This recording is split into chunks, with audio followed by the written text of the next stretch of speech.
A halftime event at a South Dakota hockey game went viral on social media after footage of the competition showed school teachers stuffing as many dollar bills as they could fit down their shirts to fund school supplies. Here's footage of the game. As you can see, there are 5,000 ones laid out for the teachers to battle for, which was followed by widespread backlash for being, quote, demeaning and even dystopian. Meanwhile, the Biden administration has confirmed student loan relief will not be extended. Payments will resume on February 1st, 2022. Here's Jen Psaki responding to questions about the decision. In the coming weeks, we will release more details about our plans and will engage directly with federal student loan borrowers to ensure they have the resources they need and are in the appropriate repayment plan. We're still assessing the impact of the Omicron variant, but a smooth transition back into repayment is a high priority for the administration. Co-host of the Bad Faith podcast and former press secretary for the Sanders campaign, Briahna Joy Gray, joins us to discuss. Welcome, Briahna. Thank you, Robbie. So how disappointing is this? I know, you talked about this on the show a lot. This is a pretty high demand, I think, of progressives, of people on the left, and one the Biden administration seems perfectly happy to disappoint. Well, I want to be really clear. I think the reason why this has become a primary issue on the left is because this is one of the few things that Joe Biden can absolutely do by executive order. This is one of those areas where he can't lay the blame for his own inaction on the composition of the Senate, the inability to have a supermajority, the obstinance of Kyrsten Sinema and Joe Manchin. No, this is something that's squarely within his own authority.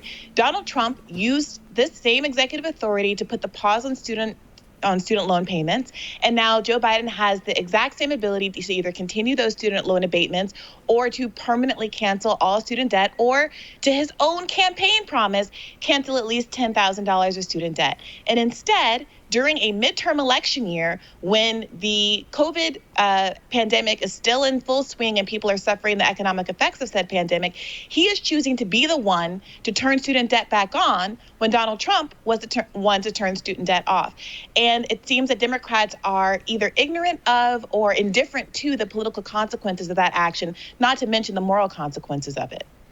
And Briahna, I want to get your take on this because, this plays into the whole conversation about wages, about savings rates, and about inflation. It's one reason I focus so much on talking about wage increases and talking about how people have had more money in their pockets because of the pause on paying your student debts, and because of the different stimulus checks that came, first from Trump and then from Biden.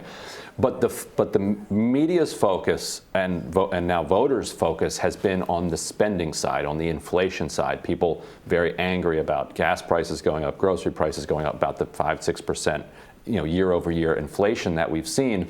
And so, as amoral, nihilistic politicians who only want to see their approval numbers go up, when they look at that situation, they say, oh, people aren't necessarily rewarding us for having more money in their pockets, but they're very much punishing us for having to spend more on gas and other things. One way to drive down inflation is to immiserate people, impoverish people. That's what they did in the 70s and 80s. That is the go-to move of the power brokers when they want to do something about inflation. They hurt people. They make sure that people have less money to spend. And here comes this policy, and so they can just start pulling money out of people's wallets at a monthly tick, and might have some modest effect on inflation and give them some benefit. And so if you get into a situation when there's a political benefit to immiserating people, that's kind of the worst of all worlds. Tell us how you really feel, Ryan. So what's your... So, that's kind of a different way of looking at it. I'm curious how you feel about it. I think that's a really important point. A few weeks ago, we had economist Claudia Sahm on the show, SAHM, and she pointed out that the economic bracket who is hurt most by inflation are creditors, right? It's the people who owe money. And so it's no surprise that creditors in this instance are very eager to start reclaiming money back. Even though I want to be really clear, the reason the student debt cancellation policy is such a political no-brainer and is not something that's being paid by the taxpayer. It's not something, as many have argued, as some have argued, that it's working class people paying for college-educated elites. It's because the federal government holds this debt. In fact, the federal government has been profiting handily on the student debt payments of ordinary working, trying to get a leg up middle class families, right? And so it's on the federal government simply to cancel that debt, to decline to recall those payments.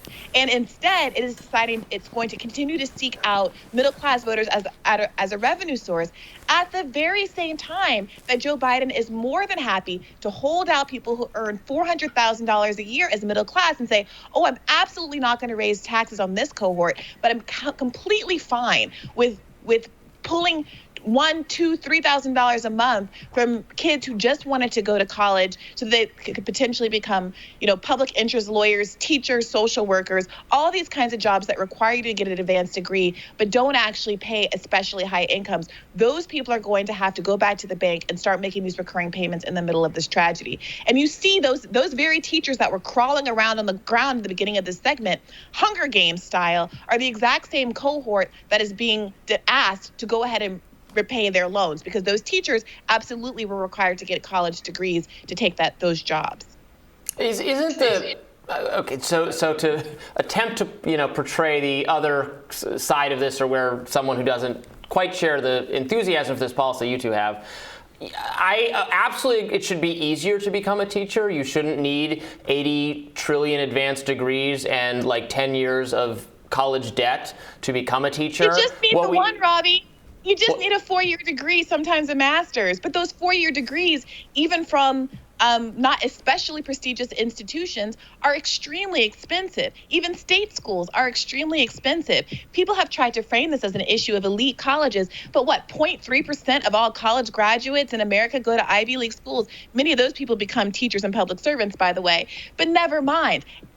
Huge parts of our working class white-collar jobs and blue-collar jobs require these kinds of degrees. We live in an economy that does, and just like we have free high school because we evolved into an economy that required that level of education, people shouldn't be going into deep debt, or any debt at all, I would argue, to get the basic educational requirements that allow our country to thrive. But they also don't have to. You can become a teacher without going into debt. If you become a teacher, public school teachers it's not a lucrative salary. It's not a bad salary either. The benefits are quite good. The job security is quite good. The hours are pretty good.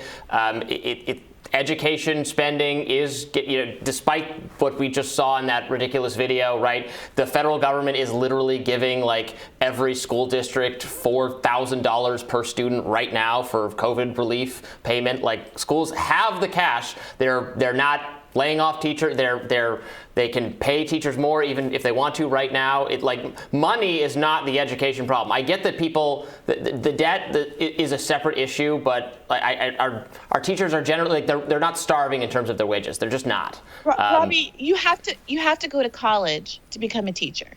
And most people would argue that that's a good thing because they want their kids to be taught by people who have had at least a little bit more advanced education than the teacher is getting from their own I just college. want my kids actually taught by people in person would be my main desire for the school system. Someone watch my kid for. I don't have children, but I would want someone to watch my kid in a space other than my kitchen would be my main requirement of the education system right now. I understand that parents are concerned first and foremost about some of those first level COVID-related issues. But they're also, as we saw in Virginia, very concerned about the fact that their kids need to be getting a level of education in high school that will prepare them for the rest of their life. Whether that's going on to a vocational education, which, by the way, saddles people with an enormous amount of debt, or whether they're going on to a 2-year degree or a 4-year degree, both of which, again, saddle their kids with a great deal of debt.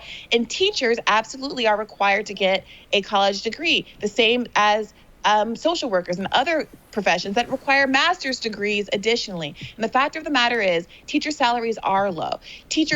Most teachers earn less than $60,000 a year. Why do I know that? Because part of Bernie's plan for president, a part of his platform was that every teacher in America should make a minimum of $60,000 a year, which I would argue is the bare minimum for a group that has such an important job as they do. I don't think teachers should be scrounging around on the ground for school supply money, and I don't think they would be doing that and performing those kind of undignified feats just for ish and giggles, as they say. I think that they do it because they're under real constraints. And if we care just from a purely electoral standpoint about earning votes and winning votes in an election year, Republicans have absolutely no problem giving tax breaks to upper middle class people, tax breaks for business owners. We see Democrats right now championing the SALT tax break, which is $250 million for upper middle class people. But absolutely putting their foot down over 44 million Americans. From an electoral perspective, let's just really sit with that for a moment. 44 million Americans have student loan debt. 44 million Americans who, per the Democrats who like to crow and brag about this, are disproportionately Democrats, right? The Democratic base is disproportionately college educated. So the Democratic Party is saying to that very group that they need to come enthusiastically to turn out for them in midterms, we are going to screw you during an election year. And while Donald Trump was the person who turned the spigot off and allowed you to have this relief over the past 2 years, that I can tell you firsthand experience was probably the biggest financial relief for me in my entire life as someone who doesn't have kids, who doesn't have a mortgage, who hasn't been able to afford a mortgage in part because of my student loan debt, right? This has been the best financial thing that's happened to a lot of middle class people in this country. And now it's going to be a Democrat, Joe Biden, the one that turns it on in an election year for 44 million voters. And so, Briahna, there's a lot of concern expressed from kind of saying that this is an elitist policy. And one of the policy attempts to address this, I think it came out of Washington State, was to say we're going to cancel all of this student debt, but if you make over a certain amount of money, $150,000, $200,000, I forget what the number was, but let's say it's $200,000 a year. If you make more, or you make more than $150,000 a year, there's a surcharge of an extra 2% that you're going to pay in your taxes, if you got this significant debt relief.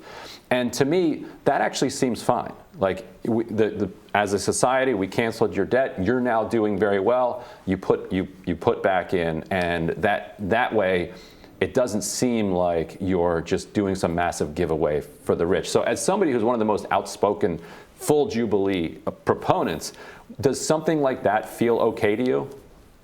Absolutely. The whole argument, I don't know about the particular surcharge and how that's structured, but the argument has always been, if you truly believe that rich people are taking advantage of student loan debt and are for some reason just carrying around this debt at an 8% interest rate just for the fun of it, if you really believe that's the case, go ahead and tax the dickens out of these rich people. But I'm suspicious of the people's real that's what people's real frustration is. Right. I'm suspicious that people really care about the rich having too much money, because Joe Biden and all the Republicans and all of the corporate Dems sit around and say we were absolutely not going to raise taxes on people who earn $400,000 a year.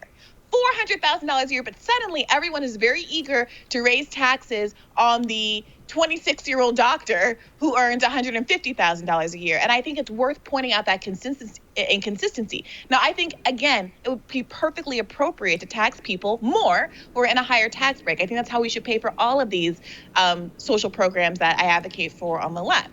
And some combination of MMT. MMT people don't come for me right now.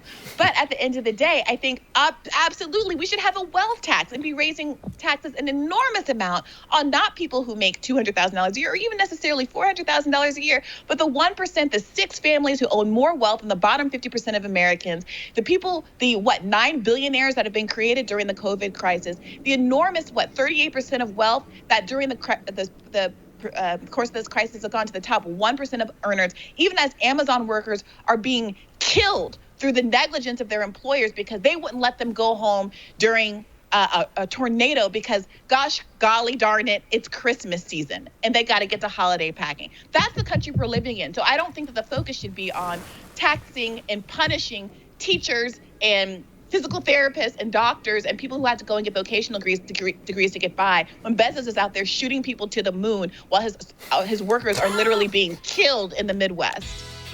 Briahna, as always, thank you for joining us. It's my pleasure. And we will have more Rising right after this.